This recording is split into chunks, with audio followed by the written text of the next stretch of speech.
Hello, welcome to the Mervyn League podcast. Ash Taylor, you're back. We're back. How are you getting on? Very well, thank you. The table tennis season, the West Cornwall Premier League table tennis season is looming on us. So, getting mentally Yes, and physically prepared. We're in yes, proper pre-season mode. How are things with yourself, no. Ben? Yes, I'm all right. School has started. The kids are back in school, and so it feels like my preseason is done, and we're now fully into the season routine. The matches are coming thick and fast.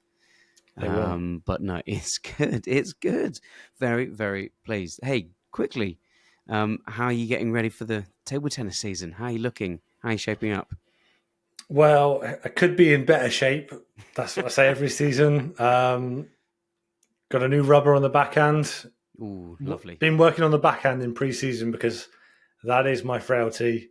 I don't think I'm giving anything away to my opponents on I was that. They I was know gonna it. It's say, pretty don't tell obvious. anyone. No, they know it. They can see it probably within about two shots. But keep it off my forehand. That is a powerful weapon. Yeah, very nice. And have you got pimples on your No, on your bat? no, This is no. I've got something that the works for classic you. inverted rubbers on Okay. both sides. Quite a conventional game in many ways. Yeah. At least a modern conventional game. So yeah, just go out there, have fun. None of this silly pimples business. No. That's for No. old men. That's for old men. Heard it here first. Ash, I thought this we're going to have a bit of an international flavour for this. And when I say international flavour, obviously the Euros have been. There's no World Cup. But what I mean is we're just really going to focus on England today.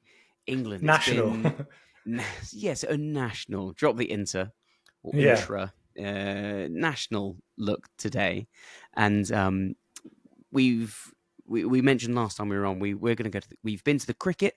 We've just seen England play in their final Test match of the English summer, and also England's men's football team have also been. They've been playing. They've been going. It's the first time they've been together since Gareth Southgate. So that's where we're headed today. But first, why don't we dive into our time at the Kia Oval? We your first Test match, my first Test match. Mm. Tell me some of your highlights, Ash. Well, I think a big talking point, and in a way, it sort of played into the most entertaining parts of the match was the the classic English summer or end of the English summer. Terrible, bad light. Yes. I think we got 45 overs or less on the first day, and then on the second day there was some bad light madness. We had Chris Yes. Wokes. Probably I don't know what time it was. 1 o'clock in the afternoon. 2 o'clock in the afternoon, bowling off spin. Now, turns out he's not very good at it. So that Yeah. was entertaining. Certainly better at it than I am. That's for sure. Well, I don't know. Oh, It I was pretty appreciate that. bad. I appreciate Yeah, I'd back you to bowl some good offies. Just at least hold up an end for a few overs. it. Uh, Yeah, but yeah, England lost the test match in the they end. did. They lost the We'll match, come but on not to the probably not the series. So the moral victory is ours. yeah, yeah, exactly. But yeah, no, it's a great day out. The test match. Yeah. It's yeah, action packed. Crash bang wallop. It's not. It's not. But there is something. It's just nice. It's just you're out. Yeah. It's like I imagine it's like a day at the races. You know, apart from Yeah. obviously they do have the explosive races and all that, but yeah, I imagine it's just a day out. It's a nice day out. Yeah, it was excellent. It was uh, our first times at a test game. We were there with Alfie. He'd been before. John, he joined. We were there for 2 days, weren't we? Mm, John joined us for the first day, so the Friday, Saturday, and yeah, and I think just that you mentioned a lot in there that I think for some are going to be like, what are you on about? With bad light, somebody being made to bowl in a particular way. This is all yeah, stuff I had no idea about until I got bitten by the cricket bug. And but it was a fascinating and I suppose a very typically English Test series, as you say. Really quickly, talk to us. What when you say bad light, stop play? We had 44 or something overs. What's normal in a day's play of cricket? Well, they should play minimum 90 overs in a day of Test cricket. Yeah. So that's So 90 less. times 6 times a bowler bowls. Yeah. Do the maths. So like So we had less than half of that. yeah, And it didn't rain. This match wasn't played at night. There was floodlights as well. and they So were on. big, massive floodlights on, shining in the stadium. And yet the madness of Test cricket means that the umpires deemed it was too dark, too gloomy Too. for safe cricket to be It was played. it was too British. It was too British, which is mad because it is the nation where the sport originated. Um, it's mad. In a way, though, I think that's what makes Test cricket unique compared to other sports. It's Yeah. the the storylines around it. I mean, the light was the talking point of It probably was the biggest talking point of the whole series. yeah. They had a previous Test match in Manchester as well was dogged by bad light, Yeah. terrible light. It was like the most effective player, wasn't it? Just It when was. just when you thought, oh, here we go. It's like maybe building a bit of momentum. It's like, oh, everyone's got to go off. I think we missed something like 2 hours worth of play for bad light on the first day, and then they Yeah. brought the players back out, but nothing had changed. I think there was a lot of booing in the crowd for just Mm, a lot of people wanted to go and see cricket, but yeah. it was all fun. It was all fun, though, wasn't it? Yeah. Do you think though, from maybe you're someone who's not a cricket fan, which obviously you've got the bug now, Yeah, does that make for those watching, it's pretty entertaining actually. I enjoy the whole on off. Got to bowl spinners in the so spinners, slow bowlers in the yeah. bad light, or have to come off entirely. But someone who's not familiar with Test cricket, new to cricket, do you think that puts them off, or do you think that's an intriguing point, like a USP George, for the sport?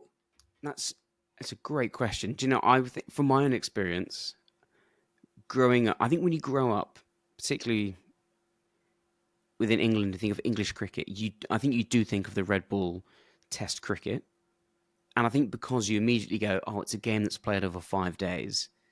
There's something within your brain that automatically switches off because we're used to like football, 90 minutes, end to end kind Hmm. of thing. Um, and so I It's think not very TikTok. It's it, it's not dopamine it's hits. a Substack blog, isn't it? It's a It long is, read, yeah. but There's a long read. I think what is exciting is all the storylines around Test cricket. So that, as I said, the thing that really got me hooked in was the Ashes, the rivalry, the history, England versus Australia, and seeing that played over multiple tests to get a win. That um, was amazing and really drew me in because then I was dedicated and wanted to spend the time learning the chess behind it, the conditions, the different, breaking up the play with a spinner and that kind of thing. So, and actually going to watch it in person, I've watched a few sort of tests and I've watched a bit of county, sort of more recently. But going in person, I was amazed at actually still how engaging and enthralling it was, given growing up, cricket was not a thing in my Hmm. wheelhouse, and sort of thinking like, oh yeah, cricket's boring, and it was amazing. And I think the other comparison or reflection I had was having gone to things like the 100 and T20, where that is your TikTok cricket. It's fast, it scores as quickly as you can, big hits. Um, Yet when people go as spectators, maybe slightly differently for the 100 because it's the family element, but it's almost sometimes like the cricket is slightly secondary to the conversations, to the fun that's happening in the ground.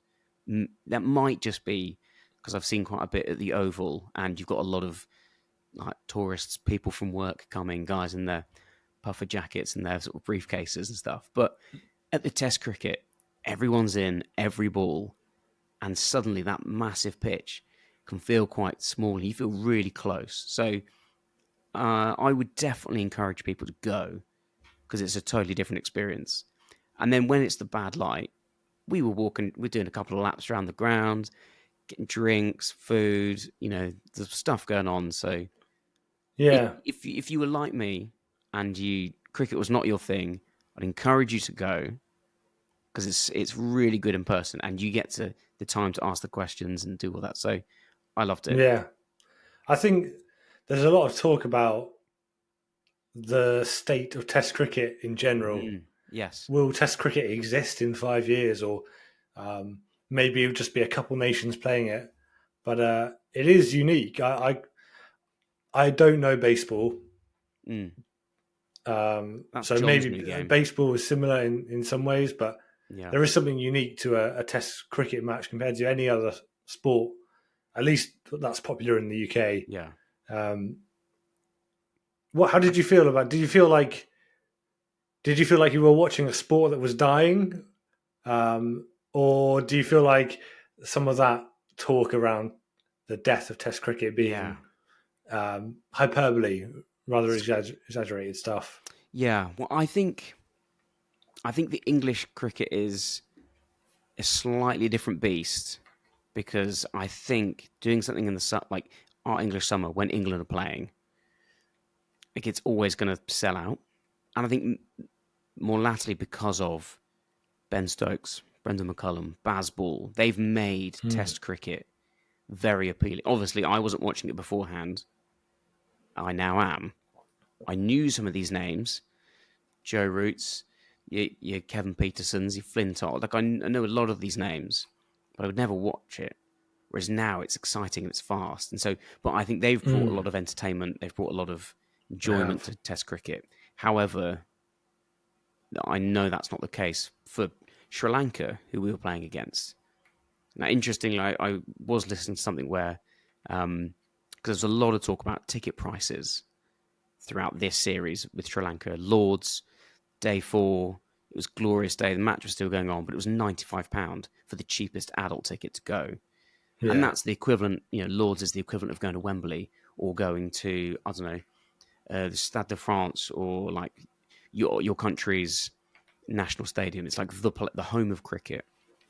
So I get that, but that obviously puts a lot of people off. Whereas I think in Sri Lanka, they're like every test game, the country's free in certain cities, certain grounds, it's free. They just want people to come. Now, you could argue that's why they've not got funding and they're, other things going on and it's not growing. But it didn't feel like, to answer the question, it didn't feel like it was dying. There was huge support. It was good fun. But I think a bigger, deeper question for brighter minds than mine is that Test yeah. cricket, there is an issue there somewhere. I think sometimes people within cricket, cricket media, cricket journalism, are a little, obviously it's a minority, I think probably, but they speak quite loud. They're a little bit doomsday vibes about Test cricket in general, and there are a lot of challenges for Test cricket outside of England, Australia, India. Yeah. But for me, it doesn't feel like the sport's dying for No. Test cricket. In a way, it is a different sport to T20 or ODIs. At least that's becoming more the case over recent years. But it feels alive to me. Yeah. The West Indies, I know there was a bit of a gap in quality between them and England, but you got the impression from the West Indies players that It meant something. it meant something to them. They weren't there just to make up the numbers. They didn't get the impression that Test cricket's dead in the West Indies, for example. No. And you saw it with Sri Lanka, as we said. They won the Test match that we went to. They won, and that meant a lot for them. And first time they'd won there in a long time. I think since some point in the late 90s. But it means something. They don't get these opportunities to all the time to play, and I think it's important that they get the platform. It's important that we make the most of it, and it's important that we do it more. I mean, it's interesting conversation that we may pick up in a bit when we move on to the English football team. And again, like they've just been playing Nations League against lower standard opposition, and it's fine.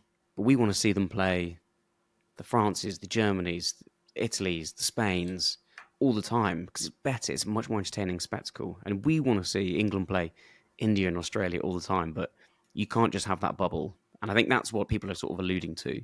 You can't just have that bubble, and Yeah. actually, Sri Lanka, West Indies, Pakistan test that's coming up, like they're still so important to the game, and Yeah, definitely. long live Test cricket.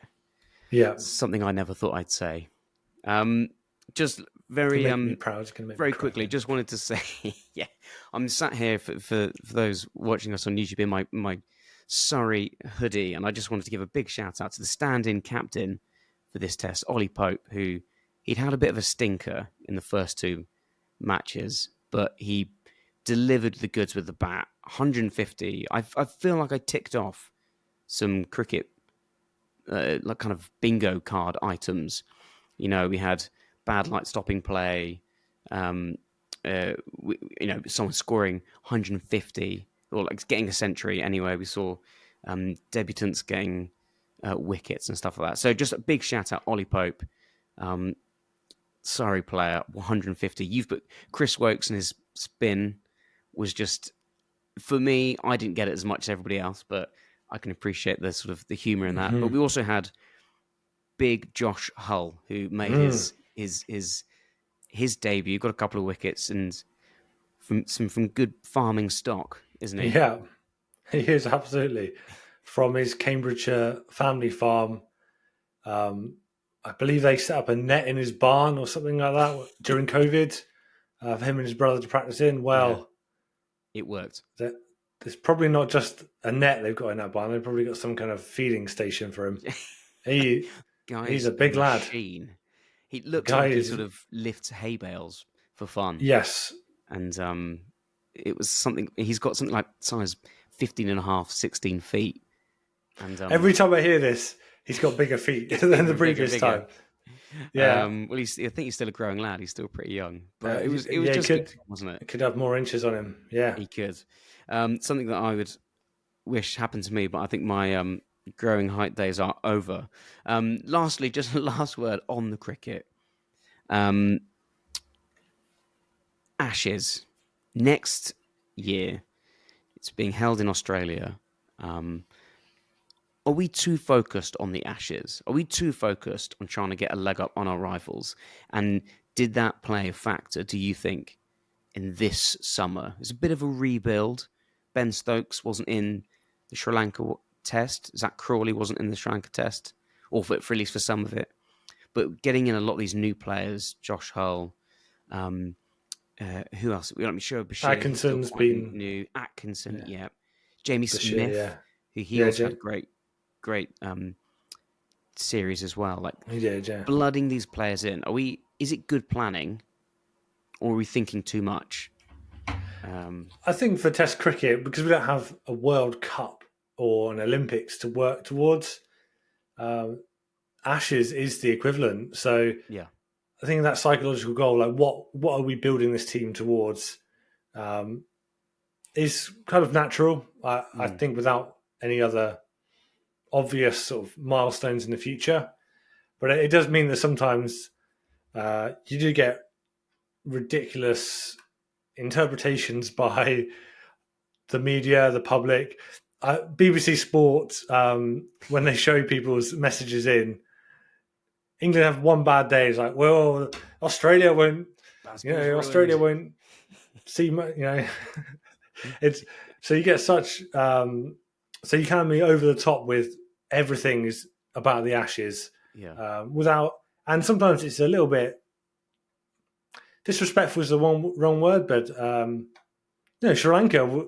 The Sri Lanka we saw, yes, it didn't have any big names, many familiar names, other than maybe Angelo Matthews, but they were a good team, and to just purely be thinking like, this won't work against Australia. Disrespectful maybe is a strong word, but it doesn't give enough credit to maybe a bit arrogant in approach. But I mean, there's definitely a couple arrogant. I don't think this comes from the England team itself, just from a section of England fans. Yeah. You see, like Atkinson doesn't get wickets in one session. It's like, yeah, no good. He won't. He'll do nothing against Australia. And you look at his record; it's incredible. Or Oh, Bashir doesn't take any wickets in one session. Yeah, no good. Drop him. get Jack Leach back. Um, yeah, Yeah. that BBC Sport chat, the BBC Sport live feed. Some of the views of the public are Yeah. just ridiculous. I mean, Oh, enjoyable. So yeah. keep it You coming. do. It's the guys at BBC Sport, good people. Stephen Shemmelt and Aggers and the rest. It's classic. It's a bit of a soundtrack, isn't it, to a lot of people's summers? But Mm. as you say, it's the same with everything, isn't it? It's the same with what. No matter what team you follow, what team you support, sport. You always get, social media. You get the loud voices, don't you? Yeah, Amplified. one game and that's it. No good. Terrible player. Bad Suck it player. in. Well, let's park cricket and Bazball, and let's move on to new and exotic Carsball. Mm. Yeah, lovely stuff. So, Ash, England football now. Quickly change our heads. England football, the Nations League is back. It's a sort of tournament within itself. It's got new rules. Apparently, every position is important. It's Yeah. multiple leagues. People get relegated, promoted. It pits good teams against good teams, and it pits the not so good teams against each other to get wins. And before we go any further, we must highlight San Marino got their first win since 2004. They were on the longest losing or non-winning streak, I should say, in that time, and they won. They beat Liechtenstein. Um, the guys who run the fan Twitter account or X account were having an absolute whale of a time. So the Nations League, it throws up amazing things like that, great stories, but it also puts England, who have been a bit torrid in that tournament for a little bit, in League B. So a bit of a shock, surprise, maybe for some. But we're in League B. We're in a group. We've got Greece, Republic of Ireland, we've got Finland, and this week they've played Republic of Ireland and they've played Finland. 2 wins, 2 clean sheets, but a new manager. Lee Carsley's in. Yeah. Um, you caught some snippets of these, didn't you? One of the games was whilst we were at the cricket, but you've seen a few snippets. By what you saw, or things that you've read, things that you've heard, can we take anything away from this? Probably not too much. I think England did look good. In the Ireland game, Declan Rice looked very sharp. Already there's names Mm, I don't really know. I mean, Angel Gomez, Angel yeah. Gomez, I'm not even sure how to say his name. Yeah, yeah. New Angel players. Gomez, yeah. So it's probably too soon to make any judgments. I think with the England manager's job, international football is very different to club football, and I can't see that there's many esteemed club managers who would want an international job, particularly if they want to stay within club football down the line. Yeah. It would have to be a sort of semi-retired um, club manager, I think. So maybe Lee Carsley, coming from the world of international football, youth international football already, it's the same pathway as Gareth Southgate. Yep. It probably makes sense if he seems competent, he's probably got the job. Yeah. The FA, they talk a lot about the sort of the English DNA of football, and that's something they really try and instill in coaches and managers when they're at St George's Park, and that the main kind of England HQ. So yeah, he's in that pipeline, you might say. And as you say, some new names. He's obviously brought in quite a few of his under-21s, which I think was, has maybe sped up some of that regeneration because quite a few players were unavailable for this. So, like Morgan Gibbs-White, Madueke, Tina Livramento, Angel Gomez, Rico Lewis, some new faces. And it was it's quite exciting getting that blend of the sort of a little look at the future.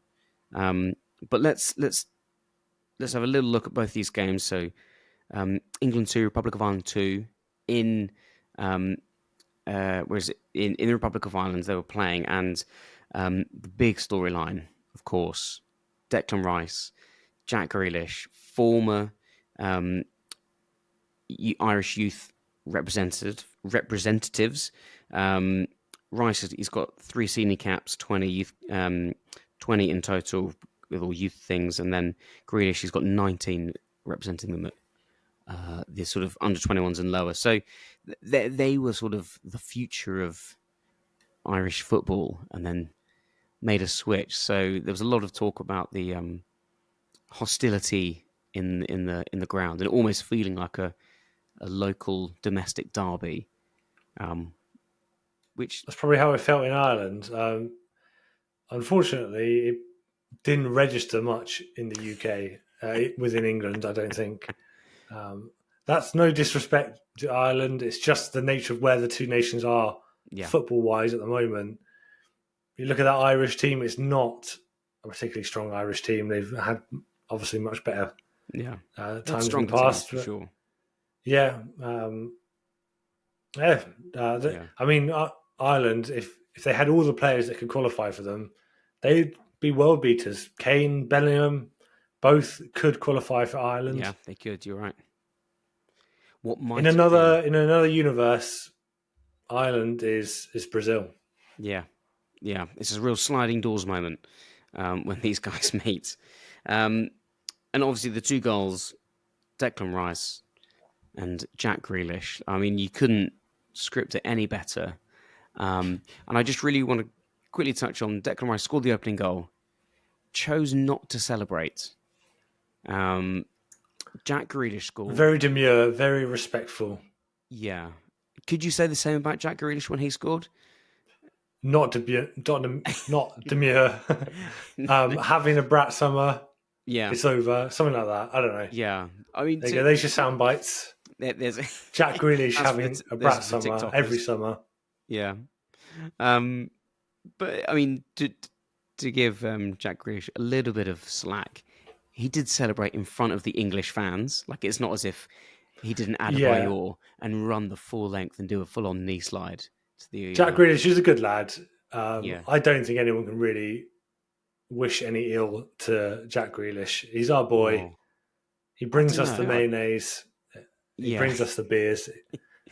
I don't know. I think there's probably quite a few people, like domestically, if you think of as a Man City player, that I think they'd like to put a They tackle in. secretly all want him to sign for them as well, though. That's the Yeah, thing. they would. He's forget mayonnaise. He's a Marmite kind of player, isn't he? Um, but I mean, where do you stand on on not celebrating? I mean, I don't know. Let's say you move Yeah. table Uh, tennis clubs and you yeah. win against one of the A's. Do you celebrate, or do you calm it down? I'm one of the A's, just to be clear on that. Yeah. Uh, just to be This very is not. I'm clear. not slandering. Yeah. Well, we had a player leave our club in uh, less than ideal circumstances. Mm. Didn't even tell us. Turns up on a team sheet for another club. Now, when we play against him, will I celebrate? Will he celebrate? You betcha. Well, I will. No, but in general, I think it depends on the circumstances. Yeah. There's been a couple of ridiculous ones where a player went on loan there when he was 18 and now he's 30. And he played 3 games for them and Yeah. he's not celebrating against them. That's kind of a bit silly. But if Yeah. you're a player who's been at a club for 10 years and you built up a good rapport with the fans, not celebrating, that's good. I respect that. It's just Yeah. there has been a few occasions where you just think, celebrate. Like none of their fans even remember you. Yeah. Yeah. I mean, Yeah. Declan How do you Rice. feel about it, Ben? Oh, well. I mean, I've mentioned it already, but is there ever a more iconic celebration than Emmanuel Adebayor scoring for, was it for That Man was good. City, and runs the length of the pitch, knee slides in front of his old Arsenal fans, and just, I mean, it's beautiful. I would be celebrating. I mean, you've scored a goal. Yeah, Mm. fantastic. But I totally, totally get what you mean. Where if you're like a club legend, if you've broken all the club records, you've done all that to celebrate it. You've got to just raise a hand. I appreciate you. Thanks very much.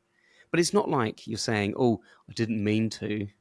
Like, "Oh, I'm sorry, I scored a goal." I think you've got to Yeah, it shouldn't be too apologetic. When know, it's too much, it's like, come on. because it's like, well, if you didn't mean to score a goal, then like, what are you doing on the pitch? Yeah, you should Um, never have left that club if you feel that strongly about them. exactly, and You should have just stayed there and earned your low wages yeah, because you're, for the love of loyal, the game. love Yeah, of the game. Exactly. just to say, I wasn't at a club on Sunday league level long enough to sort of break any records, particularly playing right back. Maybe possibly own goals in a season, but that's for another day.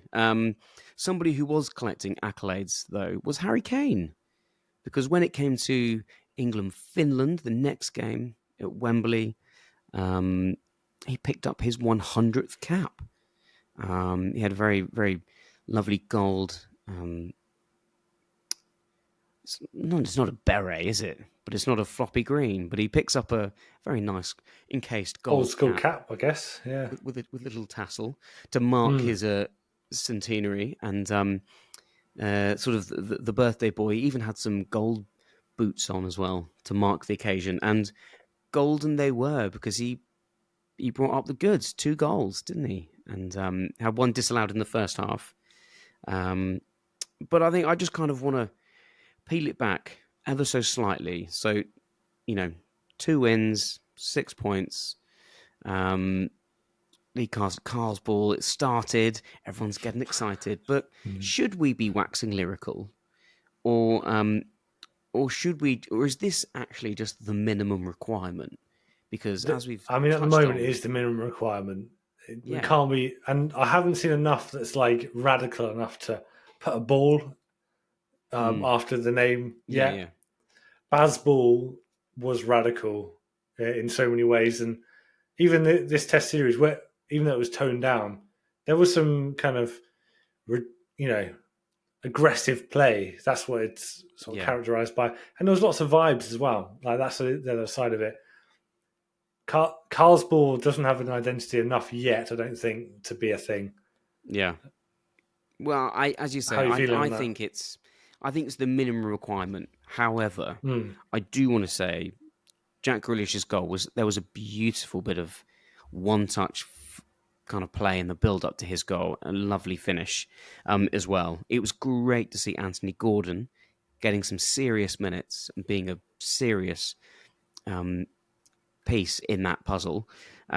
Trent Alexander Arnold, who we all know, one of my favourite players, world class. You might sort of say if John were If you were here. going to have a somebody ball, Yeah. where it's Carsball, Klopp ball, Yes.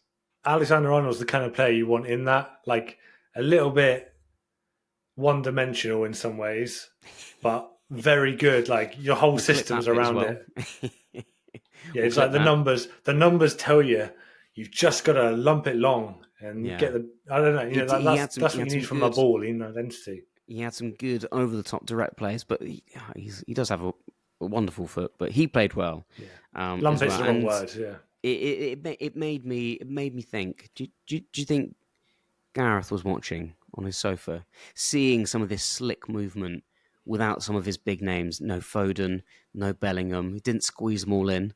Some younger players. Trent, is he a midfielder? Is he a defender? Well, Lee Carsley thinks he's a defender, and he looked pretty good. Do you think Gareth was watching? Nah, Gareth, he's been very quiet Yeah, since retiring. He's done. I imagine that job took a lot out of him. I think it would take a lot out of anyone. Uh, yeah, he's having rest up, Gareth. a year Don't of don't be solitude. thinking about the squads now. Yeah. You should be in the Bahamas with a pina colada. Do you think he's a Bahamas kind of guy? I can see him. I feel Where like do you he's think going he to be. holidays? I think Centre Parks. Yeah, I think he stays home. He's a Like true. He's he's a in patriot. Dales. Like, Yeah, he's a yeah, he true. doesn't go abroad. Yeah, he No, just he's gone for a walking Whitby holiday. fish and chips. That's what he is. Yeah, he's checking out Lilliput Lane, or the hill where they filmed the Hovis advert. He just does Oh, British things. mm, Um, he's true crabbing patriot. in Yeah. Torquay. Gibraltar. If he wants a bit of sun, he goes to Gibraltar. Yeah. Well, there'll be certain players from other nations that would want a word, but um, let's let's quickly, speedily move on. Gibraltar. Where do you stand on Gibraltar?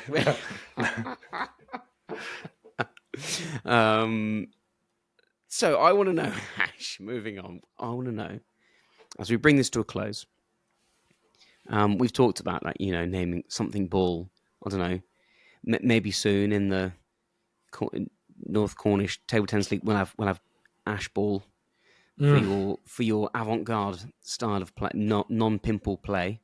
But out of the balls, we've talked about Bazball, we've talked about Carsball, and we had Sufferball with Southgate, didn't we?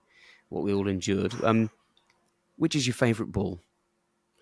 I did enjoy the film Moneyball, which I think is where it all originated from. The Moneyball, the stat stuff.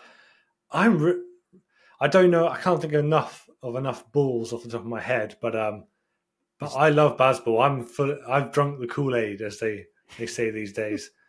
I'm full. No socks, ankles out, feet up. Yeah. Kind of Baz stuff. That's great for me. Vests. Sun God sunglasses. Yeah, what's the... They want to get in touch, Sun God. We'd love that. Why can't I think of the name? The fishing hat. What's it called? The bucket hats. The bucket hat. I mean, they've had their little moment, but I was into that when the Bazballers were into it. Yeah, we picked up on that when we were at the Oval, didn't we? It seemed like the wide brim, the more traditional cricket hat, was coming back. Yeah, I think so. It's definitely more of a wide brim summer than the bucket hat. Enjoyed that as well. I mean, I don't think the Bazballers are quite into that as much, but I don't know. The energy's good from England Test cricket. It brings up some nonsense sometimes from fans, from some of the play as well. But it's positive play. It wants to win. It wants results. Yeah. It doesn't want a boring Test match. It wants to entertain. It wants to entertain. But I think it also is because of its limitations that I think the limitations of the players. We don't have that great of a squad, really. When you compare it to Australia, they just have pure quality players, whereas Bazball is a way to sort of win matches with our strengths and minimise the weaknesses that we have. Yeah. I mean, interesting. I've drunk the Kool-Aid. And you're hooked on Bazball for life. Sweet taste. But as you say, like, a lot of it's vibes, isn't it? Like Josh Hull has got barely any first-class wickets, yet he's debuting for England. Yeah, he is vibes. He's just, they've seen him and so they like the look of him. Yeah, they like he's got a short mullet, and they're like, that's enough. That's enough for them. Bashir, I think, is a similar. Like, again, he had even less county cricket experience than he can't Josh get Hull. in the Somerset side. Yeah, but he just seems in amongst it. Like, the players seem to just vibe around him. They obviously met him once and like, we like him.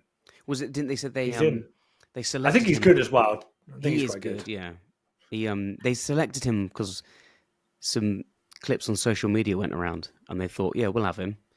It's a different world, isn't it? Different world. Yeah, I think I'd agree with you. I think Bazball is the one, particularly at the moment. But I'm excited with where England's football team could be going if Lee Carsley gets the job. I still think that's a big if, but I think it's his to lose. But at the moment, the next internationals are in like mid-October, which is crazy. But at the moment, it's a thumbs up from me. I'm not going to give it 2 thumbs, just a solid 1 thumb for Carsball, and but I will give Bazball the 2 thumbs. And anyway, let's leave those thrilling reviews, which I'm sure both sides will be pleased to receive. Let's leave it there, and then we'll return. We'll return in a couple of weeks, and the Premier League will be back. Big game at the weekend for John's Arsenal. They've got a North London derby. Who knows what chaos will unfold at Chelsea? They're going to be away at the Cherries, so up the Chairs, and hope for some good ones. Plymouth, how are they going? I'm not sure they've got the weekend, but I'm not hopeful. Wayne Rooney is certainly. I Uh, want it to work, but I feel like it might I not. think I feel like he needs it to work. Otherwise, it's back to the match today. He needs it more than Plymouth Argyle. Yeah, yeah. Anyway, Ash, it's always a pleasure, and I'll Likewise. see you in your wide brim cricket hat and next time. And hey, we'll get an update on how you're getting on in the table tennis as the season begins for you. But for everybody Mm. else, it West Cornwall is. Premier League. Oh, get that? Is that? Can you live stream that? Is that on YouTube? It's not currently, but it Not should yet. be. Let's get a GoFundMe. Let's make it happen. Ash, so great to see you. Everybody else, we'll see you next time on the Mervyn League podcast. Bye bye. Bye bye.